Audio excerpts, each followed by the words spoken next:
Знам дека таков закон нема да биде донесен. Им одговори премиерот Заев на пратениците на собранискиот спикер Џафери за иницијативата за пратенички привилегии со која народните избраници сакаат гаранции за државна работа по истекот на мандатот.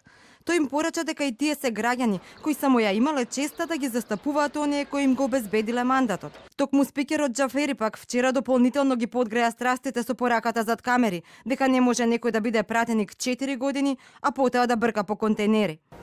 Апсолутно ги поддржувам реакциите кои што излегуваат пратениците, нема потреба од такви закони. Пратениците се застапници на граѓаните, тие се граѓани кои што добиле чест во еден мандат да ги застапуваат своите граѓани.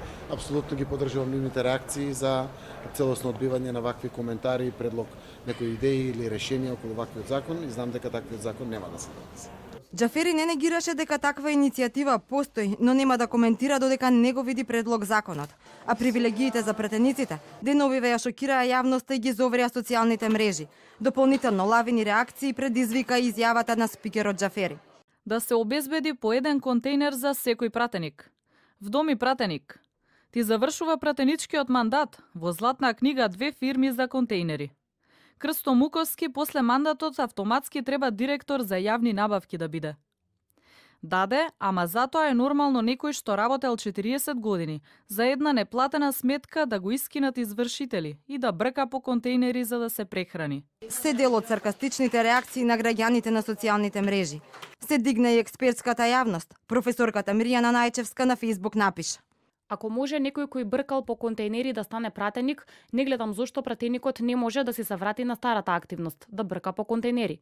Она што не смее да се случи е пратеникот да бенефицира од функцијата пратеник. По негативните критики во јавноста ретерира и пратеничките групи. СДСМ се изјасни дека нема потреба од нови привилегии за пратениците, а ВМРО ДПМН возврати дека откако СДСМ сами ја иницирале темата, кога се соочиле со револтот на граѓаните, почнале да ретерираат. И додека се бара авторот на законот, во јавноста протекоа информации дека тој на големо се подготвувал. Дури една од идеите била советничко место за секој пратеник во државната администрација. Инаку според сегашниот закон, пратениците по истекот на мандатот може да се вратат на старото работно место или една година да користат апанажа во висина на пратеничката плата.